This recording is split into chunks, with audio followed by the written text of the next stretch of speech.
4 ರಾಜ್ಯಸಭಾ ಸ್ಥಾನಗಳಿಗೆ ಚುನಾವಣೆಗಳು ಬರ್ತಾ ಇದ್ದಾವೆ. 4 ಹಿರಿಯ ರಾಜ್ಯಸಭಾ ಸದಸ್ಯರ ಅವಧಿ ಮುಕ್ತಾಯ ಆಗ್ತಾ ಇದೆ. ಮಲ್ಲಿಕಾರ್ಜುನ ಖರ್ಗೆ, ಈರಣ್ಣ ಕಡಾಡಿ, HD ದೇವೇಗೌಡ ಮತ್ತು ನಾರಾಯಣ.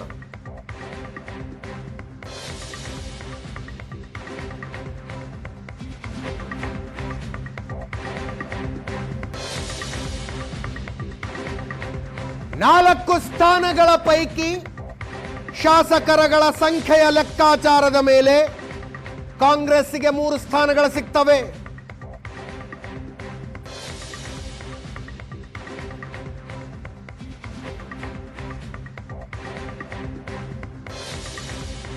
ಸಹಜವಾಗಿ ಭಾರಿ ಪೈಪೋಟಿ ಇದೆ ಪಕ್ಷದೊಳಗೆ.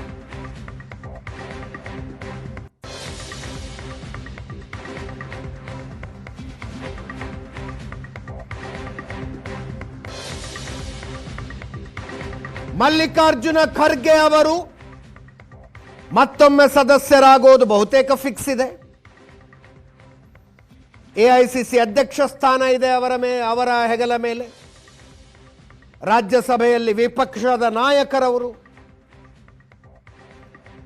ಹಾಗಾಗಿ ಕಾಂಗ್ರೆಸ್ಸಿಗೆ ಸಿಗುವ 3 ಸ್ಥಾನಗಳ ಪೈಕಿ 1 ಖರ್ಗೆ ಅವರಿಗೆ ಫಿಕ್ಸ್, ಮುಂದುವರಿತಾರೆ. ಇನ್ನೆರಡಕ್ಕೆ ಕಾಂಪಿಟೇಷನ್ ಇದೆ.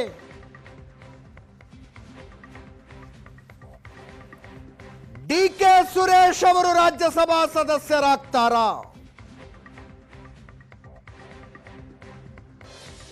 ಖರ್ಗೆ ಅವರ ಹೆಸರನ್ನು ಹೊರತುಪಡಿಸಿದ್ರೆ ಅತಿ ಹೆಚ್ಚು ಕೇಳಿ ಬರ್ತಾ ಇರೋ ಹೆಸರಿದು. DK ಸುರೇಶ್ ರಾಜ್ಯಸಭೆಗೆ ಹೋಗ್ತಾರೆ ಅಂತ. ಕಳೆದ ಲೋಕಸಭಾ ಚುನಾವಣೆಯಲ್ಲಿ ಡಾಕ್ಟರ್ ಮಂಜುನಾಥ್ ವಿರುದ್ಧ ಸೋತಿದ್ದಾರೆ.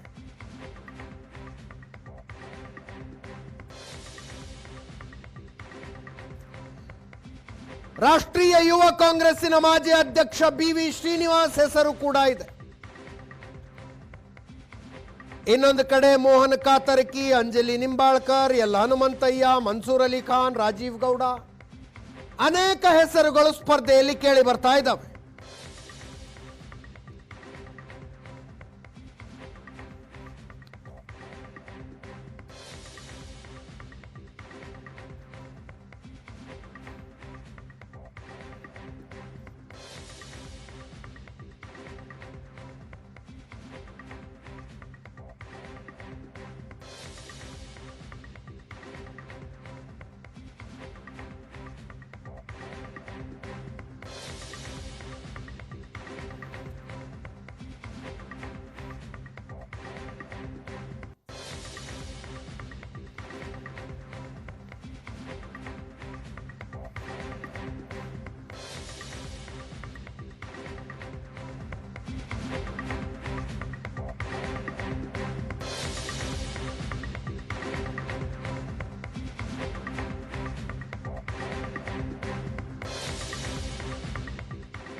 ರಾಜ್ಯಸಭಾ ಸದಸ್ಯತ್ವಕ್ಕಾಗಿ, ಸದಸ್ಯ ಸ್ಥಾನಕ್ಕಾಗಿ BJP JDS ಮಧ್ಯದಲ್ಲಿ ಒಂದು ಹಗ್ಗ ಜಗ್ಗಾಟ ನಡೀಬಹುದು. ಆ ವರದಿಗೆ ಆಮೇಲೆ ಬರ್ತೀವಿ. ಫಸ್ಟ್ ಕಾಂಗ್ರೆಸ್ಸದ್ದು ಏನೇನು ಕಥೆ ಕೇಳ್ಕೊಂಬೋಣ. ಮತ್ತೊಮ್ಮೆ ಪ್ರಶಾಂತನಾಥ್ ನೇರ ಸಂಪರ್ಕದಲ್ಲಿದ್ದಾರೆ. ಪ್ರಶಾಂತ್, ಮಲ್ಲಿಕಾರ್ಜುನ ಖರ್ಗೆ ಅವರು ಸಹಜ ಆಯ್ಕೆ, ಹೋಗ್ತಾರೆ ಅವರು.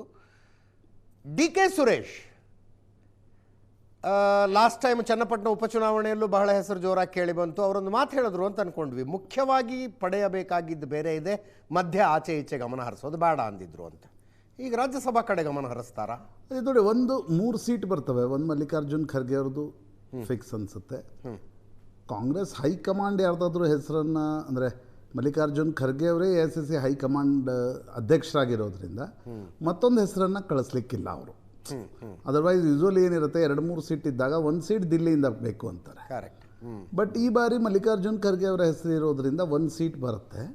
ಇನ್ನೆರಡು ಇಲ್ಲ ಆಗಬೇಕು. DK ಸುರೇಶ್ ಸೀಟನ್ನು ಒಪ್ಪಿಕೊಳ್ಳುವ ಸಾಧ್ಯತೆಗಳು ಕಡಿಮೆ ಅಂತ ನನಗನ್ಸುತ್ತೆ. ಅಂದರೆ ಹಿ ಹ್ಯಾಸ್ ಬಿನ್ ಆಫರ್ಡ್ ಅಂತ ನೀವು ಹೇಳೋದು? ಆಫರ್ಡ್ ಅಂತ ಹೇಳಲ್ಲ ನಾನು, ಯಾಕಂದರೆ ಇನ್ನೂ ಚರ್ಚೆಗೆ ಬಂದಿಲ್ಲ ಅದು. ಬಟ್ DK ಸುರೇಶ್ ಭಾಳ ಬಾರಿ ಇದನ್ನು ಸ್ಪಷ್ಟಪಡಿಸಿದ್ದಾರೆ. ಅಣ್ಣನನ್ನು ಮುಖ್ಯಮಂತ್ರಿ ಮಾಡೋದು ಬಹಳ ಮುಖ್ಯ ಇದೆ, ನಾನು ಪದಗಳನ್ನು ತೆಗೆದುಕೊಳ್ತಾ ಕೂಡೋಲ್ಲ ಅಂತ ಅವ್ರದ್ದು. ಅಂದರೆ ಅವ್ರದ್ದು ವಿಧಾನಸಭಾ ಒಂದು ಇಲೆಕ್ಷನ್ಗೆ ಸೀಮಿತವಾಗಿ ಆ ಹೇಳಿಕೆ ಇತ್ತು. ಈಗ ರಾಜ್ಯಸಭೆಗೆ ಅವರು ಡಿ ಕೆ ಸುರೇಶ್ ದಿಲ್ಲಿಯಲ್ಲೂ ಕೂಡ ತುಂಬ ಆ್ಯಕ್ಟಿವ್ ಇದ್ದರು ಲೋಕಸಭಾ ಸದಸ್ಯರಾಗಿ. ಹೀಗಾಗಿ ಅಲ್ಲಿ ಏನಾದರೂ ಪಾರ್ಲಿಮೆಂಟ್ರಿ ಪಾರ್ಟಿಗೆ ಅವ್ರು ಬೇಕು ಅಂತಕ್ಕಂಥ ಕಾರಣಕ್ಕೋಸ್ಕರ ಕರ್ಕೊಂಡು ಹೋದರೆ, ಆದರೆ 29ರಲ್ಲಿ ಮತ್ತೆ ಚುನಾವಣೆ ಬರುತ್ತೆ, ಅವ್ರಿಗೆ ಸ್ಪಷ್ಟವಾಗಿ ಅನಿಸ್ತಾ ಇರತಕ್ಕಂಥದ್ದು ನನ್ನನ್ನು ಕೊಟ್ಟು ಪ್ಲೆಕೇಟ್ ಮಾಡಿದರೆ ನಾವು ಸುಮ್ಮನಿರಲ್ಲ, ಅಣ್ಣನನ್ನು ಮುಖ್ಯಮಂತ್ರಿ ಮಾಡಬೇಕು ಅನ್ನೋದು ಅವ್ರ ತಲೆಯಲ್ಲಿ ಭಾಳ ಸ್ಪಷ್ಟ. ಹೀಗಾಗಿ ಅದನ್ನು ಒಪ್ಕೊಳ್ತಾರಾ ಇಲ್ವಾ ಅನ್ನೋದು ಮುಂದಿನ ದಿನಗಳ ನೆಗೋಷಿಯೇಷನ್ಸ್ಗೆ ನೋಡಬೇಕಾಗತ್ತೆ. ಬಿ ವಿ ಶ್ರೀನಿವಾಸ್ ಒಂದು ಹೆಸರಿದೆ. ಡಿ ಕೆ ಸುರೇಶ್ ಒಪ್ಕೊಂಡ್ರೆ I don't think B V Srinivas ಆಗ್ತಾರೆ ಅಂತ. ಓಕೆ, ಡಿ ಕೆ ಸುರೇಶ್ ರಾಜ್ಯಸಭೆಯನ್ನು ಒಪ್ಕೊಂಡ್ರೆ ಬಿ ವಿ ಶ್ರೀನಿವಾಸ್ ಹೆಸರು ಬರ್ತಕ್ಕ. ಡಿ ಕೆ ಸುರೇಶ್ರ ಅತ್ಯಂತ ಪರಮಾಪ್ತ ಬಿ ವಿ ಶ್ರೀನಿವಾಸ್. ಹೀಗಾಗಿ ಇಬ್ಬರಲ್ಲಿ ಒಬ್ಬರು ಇವ್ರು ಹೋದರೆ ಅವ್ರು ಹೋಗ್ಲಿಕ್ಕಿಲ್ಲ ಅನ್ನೋದು ನನ್ನ ಅನಿಸಿಕೆ. ಈಗ ಡಿ ಕೆ ಸುರೇಶ್ ಒಪ್ಕೊಂಡ್ರೆ ರಾಜೀವ್ ಗೌಡ ಹೆಸರು ಕೂಡ ಹೋಗಲ್ಲ. ಓಕೆ, ಮಾರ್ಗರೆಟ್ ಅಳ್ವಾ ಪ್ರಯತ್ನವನ್ನು ಪಡ್ತಾ ಇದ್ದಾರೆ, ಬಟ್ ಅದು ಕೂಡ ಒಂದು ರೀತಿ ಹೈಕಮಾಂಡ್ ಹೆಸರಾಗತ್ತೆ ಅಜಿತ್. ರೈಟ್, ಹೌದು. ಮುಸ್ಲಿಂ ಹೆಸರು ಈಗ ಇವತ್ತಿನ ಸ್ಥಿತಿ ದಾವಣಗೆರೆ ದಕ್ಷಿಣದ ನಂತರ ಕಾಂಗ್ರೆಸ್ ಹೈಕಮಾಂಡ್ ಮತ್ತು ಇಲ್ಲಿನ ನಾಯಕತ್ವ ಯೋಚಿಸೋದು ಒಂದು ಮುಸ್ಲಿಮನ್ನು ನಾವು ಮತ್ತೊಂದು ಸಲ ಕಳಿಸ್ಬೇಕು ಅಂತ. ಕರೆಕ್ಟ್, ಹೌದು. ನಾಸೀರ್ ಹುಸೇನ್ ಇದ್ದಾರೆ, ಬಟ್ ಇತ್ತೀಚಿನ ಕಳೆದ 2-3 ತಿಂಗಳಲ್ಲಿ ನಡೆದಿರ್ತಕ್ಕಂಥ ಪ್ರಕ್ರಿಯೆಯಲ್ಲಿ I don't think Margaret Alva ಹೆಸರು, ಯಾಕಂದರೆ ಮಾರ್ಗರೆಟ್ ಅಳ್ವಾ ರಾಜ್ಯಸಭಾ ಸದಸ್ಯರಾಗಿದ್ದವರು. ಅವ್ರ ಪುಸ್ತಕವನ್ನು ಯಾರಾದರೂ ಓದಿದರೆ ಅವ್ರದ್ದು ಆಟೋಬಯೋಗ್ರಫಿ ಬರೆದಿದ್ದಾರೆ ಅವರು. ಅವರು ಇಡೀ ಅಂದರೆ ಕಾಂಗ್ರೆಸ್ ಹೈಕಮಾಂಡ್ ಬಗ್ಗೆ ಕೂಡ ಬಹಳ ಟೀಕೆ ಟಿಪ್ಪಣಿಗಳನ್ನು ಮಾಡಿದ್ದಾರೆ. ಹೀಗಾಗಿ ಅವರನ್ನು ಈ ಹಂತದಲ್ಲಿ ಕಳಿಸ್ತಾರೆ ಅಂತಕ್ಕಂಥದ್ದಿಲ್ಲ. ಮನ್ಸೂರ್ ಅಲಿ ಖಾನ್ ಮೊನ್ನೆ ಚುನಾವಣೆ ನಿಂತು ಸೋತಿದ್ದಾರೆ, ರೆಹಮಾನ್ ಖಾನ್ ಪುತ್ರ. ಹೌದು, ಕಡಿಮೆ ಅಂತರದಲ್ಲಿ ಸೋತರು, ಮಹದೇವಪುರ ಕಾರಣದಿಂದ ಸೋತರು. ವಾಪಸ್ ರಾಜ್ಯಸಭೆ ಕೇಳ್ತಿದ್ದಾರೆ. ಐ ಡೋಂಟ್ ಥಿಂಕ್ ಲೋಕಸಭೆಯಲ್ಲಿ ನಿಂತು ಸೋತವ್ರಿಗೆ ರಾಜ್ಯಸಭೆ ಕೊಡ್ತಾರೆ ಅಂತ ಅನ್ಸಲ್ಲ. ಒಂದು ಇಂಟ್ರೆಸ್ಟಿಂಗ್ ಹೆಸರು ಕೂಡ ಮುಸಲ್ಮಾನ್ ಸಮುದಾಯದಿಂದ ಬರಬಹುದು. ಸೊ ಒಂದು ದಲಿತ, ಒಂದು ಒಕ್ಕಲಿಗ, ಒಂದು ಮುಸಲ್ಮಾನ್ ಕಾಂಬಿನೇಷನ್ ಆಗಬಹುದು ಅಂತ ನನಗನ್ಸುತ್ತೆ. ಹಾಗಿರುವಾಗ ವಿಧಾನ ಪರಿಷತ್ತಲ್ಲಿ they may opt for a Lingayat and backward. ಎಲ್ಲವನ್ನ ಜೊತೆಗೆ ಮಾಡ್ತಾ ಇರೋದ್ರಿಂದ ಎಲ್ಲ ಸಮುದಾಯಗಳಿಗೆ ನಾವು ಪ್ರಾತಿನಿಧ್ಯವನ್ನು ಕೊಟ್ವಿ. ಈಗ L Hanumanthaiah is Dalit left, ಹೌದು, ರಾಜ್ಯಸಭೆಯಲ್ಲಿ ಇದ್ರು ಅವರು. ಹೌದು, ಖರ್ಗೆ ಅವರೇ ಈಗ ಮತ್ತೊಂದು ಬಾರಿ ಆಯ್ಕೆ ಆಗ್ತಿರೋದ್ರಿಂದ I don't think L Hanumanthaiah ಅವ್ರಿಗೆ ಸಿಗಬಹುದು ಅನ್ನೋದು. ಅಂದರೆ ಒಂದೇ ಇದರಲ್ಲಿ ರೈಟ್ಗೂ ಕೊಡ್ತಾರೆ ಲೆಫ್ಟ್ಗೂ ಕೊಡ್ತಾರೆ ಅನ್ನೋದಿರಲ್ಲ. ಲೆಫ್ಟ್ ಕ್ಯಾನ್ ಬಿ ಅಕಾಮಡೇಟೆಡ್ ಇನ್ ವಿಧಾನ ಪರಿಷತ್ ಅನ್ಸುತ್ತೆ ನನಗೆ. Okay, okay. ಯಾಕಂದರೆ ಇಲ್ಲಿ OBC ಮಾಡ್ಲಿಕ್ಕೆ ಆಗಲಿಲ್ಲ ಅಂದರೆ, ಈಗ ಅಂಜಲಿ ನಿಂಬಾಳ್ಕರ್ ಹೆಸರು ಓಡ್ತಾ ಇದೆ, ಬಟ್ ಈಗ ಅವರು 28ರಲ್ಲಿ again she wants to contest from ಖಾನಾಪುರದಿಂದ ಮತ್ತೆ ಸ್ಪರ್ಧಿಸಬೇಕು ಅಂತ. ಹಾಗಾಗಿ ಈಗ ಇಲ್ಲಿ ಕೊಟ್ಟು ಮತ್ತೆ ಖಾನಾಪುರ್ ಆ ರೀತಿಯ ಕಾಂಬಿನೇಷನ್ ಮಾಡಲಿಕ್ಕಿಲ್ಲ. ಬಟ್ ಇಲ್ಲಿ OBC ಅಕಾಮಡೇಟ್ ಮಾಡಲಿಲ್ಲ ಅಂದರೆ ವಿಧಾನ ಪರಿಷತ್ತಲ್ಲೇ OBC ಅಕಾಮಡೇಟ್ ಮಾಡ್ಬೋದು. ಇಲ್ಲಿ ಲಿಂಗಾಯತ್ ಅಕಾಮಡೇಟ್ ಮಾಡಲಿಲ್ಲ ಅಂದರೆ ಒಂದು ಲಿಂಗಾಯತ, ಅಲ್ಲಿ ಲಿಂಗಾಯತ, OBCಯಲ್ಲೇ ಒಂದು ಸಮುದಾಯ, ಲೆಫ್ಟು, ಈ ರೀತಿಯ ಕಾಂಬಿನೇಷನ್ ಮಾಡಬಹುದು ಅಂತ ಅನಿಸುತ್ತೆ. ಮೋಹನ್ ಕಾತರ್ಕಿ ಒಂದು ಹೆಸರಿದೆ. ಮೋಹನ್ ಕಾತರ್ಕಿ ಭಾಳ ಸುದೀರ್ಘ ವರ್ಷಗಳ ಕಾಲ ಸುಪ್ರೀಂ ಕೋರ್ಟ್ನಲ್ಲಿ ಕರ್ನಾಟಕದ ಜಲವ್ಯಾಜ್ಯಗಳಲ್ಲಿ ತುಂಬ ಪ್ರಾಮಾಣಿಕವಾಗಿ ವಾದವನ್ನು ಮಂಡಿಸಿರ್ತಕ್ಕಂಥ ಒಬ್ಬ ಸುಪ್ರೀಂ ಕೋರ್ಟ್ನ ವೆರಿ ಸೀನಿಯರ್ ಕೌನ್ಸಿಲ್. ಈಗ ಮೋಹನ್ ಕಾತರ್ಕಿ ಹೆಸರು ಅವರು ಕೂಡ ಅರ್ಜಿ ಹಾಕಿದ್ದಾರೆ, ನನಗೆ ಕೊಡಿ ಅಂತಕ್ಕಂಥದ್ದನ್ನು ಅವರು ಕೂಡ ಕಾಂಗ್ರೆಸ್ ಹೈಕಮಾಂಡ್ ಕೇಳ್ಕೊಂಡಿದ್ದಾರೆ. He is also Reddy Lingayat ಅನ್ಸುತ್ತೆ ನನಗೆ. Okay, okay. He is Reddy Lingayat. ಆಗ ಏನು ಮಾಡ್ತಾರೆ ಅನ್ನೋದು ನೋಡಬೇಕು. ಅಂದರೆ ಒಂದು ದಲಿತ, ಒಂದು ಈಗ ಡಿ ಕೆ ಸುರೇಶ್ ಒಪ್ಕೊಳ್ತಾರಾ ಇಲ್ವಾ, ಅಥವಾ ಅಜಿತ್ ಇದರಲ್ಲಿ ಇನ್ನೊಂದು ಭಾಳ ಸ್ಪಷ್ಟ ಆಗಬೇಕು. ಒಕ್ಕಲಿಗ ಸಮುದಾಯದಕ್ಕೆ ಇಲ್ಲಿ ಕೊಟ್ಟರೆ ನಾಳೆ ಮುಖ್ಯಮಂತ್ರಿಯ ಗಾದಿಗೂ ಒಕ್ಕಲಿಗ ಸಮುದಾಯದವರೇ ಟವೆಲ್ ಹಾಕಿದ್ದಾರೆ. ಸೊ ಇಲ್ಲಿ ಒಕ್ಕಲಿಗರಿಗೆ ಕೊಡಲಿಲ್ಲ ಅಂತಂದರೆ ಕಾಂಗ್ರೆಸ್ ಹೈಕಮಾಂಡ್ ಏನು ಯೋಚನೆ ಮಾಡ್ತಿದೆ ಅನ್ನೋದನ್ನು ಕೂಡ ನೀವು ಒಂದು ವಿಶ್ಲೇಷಣೆಯನ್ನು ಮಾಡ್ಬೋದು, ಮಾಡೋಕ್ಕಾಗಲ್ಲ ಅಂತಿಲ್ಲ. So it is very interesting.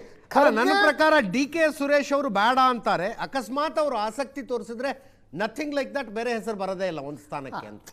ನೋಡಿ, if D K Suresh wants, ನಿಶ್ಚಿತವಾಗಿ ಅದು ಬರೀ ಡಿ ಕೆ ಶಿವಕುಮಾರ್ ತಮ್ಮ ಅಂತಲ್ಲ. ಡಿ ಕೆ ಸುರೇಶ್ಗೆ ತಂದೆ ಆಗಿರ್ತಕ್ಕಂಥ ಒಂದು ಸ್ಟ್ಯಾಂಡಿಂಗ್ ದಿಲ್ಲಿಯಲ್ಲೂ ಕೂಡ ಇದೆ. ಬಟ್ ಆ ಒಂದು ಕಾಂಗ್ರೆಸ್ನ ಆಂತರಿಕ ಬೆಳವಣಿಗೆಗಳಲ್ಲಿ ಅವರು ಬೇಕಂತಾರೋ ಬೇಡ ಅಂತಾರೋ ಅನ್ನೋದು ಕೂಡ ಬಹಳ ಇಂಪಾರ್ಟೆಂಟ್. ಈಗ ಎಲ್ಲ ಕಡೆ ಆ ರೀತಿ ಹೆಸರುಗಳು ಓಡ್ತಾ ಇರ್ತವೆ. ಚನ್ನಪಟ್ಟಣದಲ್ಲೂ ಓಡ್ತು. ಆಗ ಆಮೇಲೆ ಸಿಕ್ಕಾಗ ಹೇಳಿದ್ರು ಅವರು, ಇಲ್ಲ ನಾನು ಸ್ಪರ್ಧೆನೇ ಮಾಡಲ್ಲ ಅಂತ ಹೇಳಿಬಿಟ್ಟಿದ್ದೆ ಅಂತ. ನಮ್ಮ ಅಣ್ಣನಿಗೂ ಹೇಳಿದ್ದೆ, ನಮ್ಮ ಕುಟುಂಬದಿಂದ ಯಾರೂ ಸ್ಪರ್ಧೆ ಮಾಡಬಾರ್ದು ಅಂತ ಹೇಳಿದ್ರು ಅವರು. ಐ ಥಿಂಕ್ ನಿಮ್ಮದೇ ಇಂಟರ್ವ್ಯೂದಲ್ಲಿ ಹೇಳಿದರು. ಕರೆಕ್ಟ್, ಹೌದು. ಸೊ ನನಗನ್ಸುತ್ತೆ ಈಗ ಒಕ್ಕಲಿಗ ಕೊಡ್ತಾರೋ ಇಲ್ವೋ ಅದೊಂದು ಹೊಸ ಸ್ಪೆಕ್ಯುಲೇಷನ್ಗೆ ಕಾರಣ ಆಗುತ್ತೆ. ಆ ದಲಿತು ಜೊತೆಗೆ ಒಂದು ಮುಸ್ಲಿಂ ಇರಬಹುದು, ಯಾಕಂದರೆ ಇಡೀ ದಾವಣಗೆರೆ ದಕ್ಷಿಣದ ಚಟುವಟಿಕೆಗಳ ನಂತರ ಒಂದು ಮುಸ್ಲಿಂ ಹೆಸರು ಇರಬಹುದು, ಅಥವಾ ವಿಧಾನ ಪರಿಷತ್ತಲ್ಲಿ ಮುಸ್ಲಿಂ ಇಟ್ಟು ಇಲ್ಲಿ ಇನ್ನೊಂದು OBC ಕೊಡ್ಬೋದು. Permutations and combinations will be decided when you sit across the table. ಈಗಲೇ ಆ ಹೆಸರುಗಳು ಓಡಾಡ್ತಾ ಇವೆ. ಪ್ರೊಫೆಸರ್ ರಾಜೀವ್ ಗೌಡ ಹಿಂದೆ ರಾಜ್ಯಸಭಾ ಸದಸ್ಯರಾಗಿದ್ದವರು, ಬಟ್ ಚುನಾವಣೆಯಲ್ಲಿ ಸೋತರು. ಸೊ ಯಾವ ರೀತಿಯ ಕಾಂಬಿನೇಷನ್ ಆಗತ್ತೆ ಅನ್ನೋದು ಮಾತುಕತೆ ಕುಳಿತಾಗ ಆಗತ್ತೆ. ಖರ್ಗೆ ಇಸ್ ಪರ್ಮನೆಂಟ್ ಅನ್ಸುತ್ತೆ, ಉಳಿದಿದ್ದು ಜಾತಿಯ ಕಾಂಬಿನೇಷನ್ ರಾಜ್ಯಸಭಾ ಮತ್ತು ವಿಧಾನ ಪರಿಷತ್ ಸೇರಿಸಿ ಮಾಡ್ಬೋದು. ಎಸ್.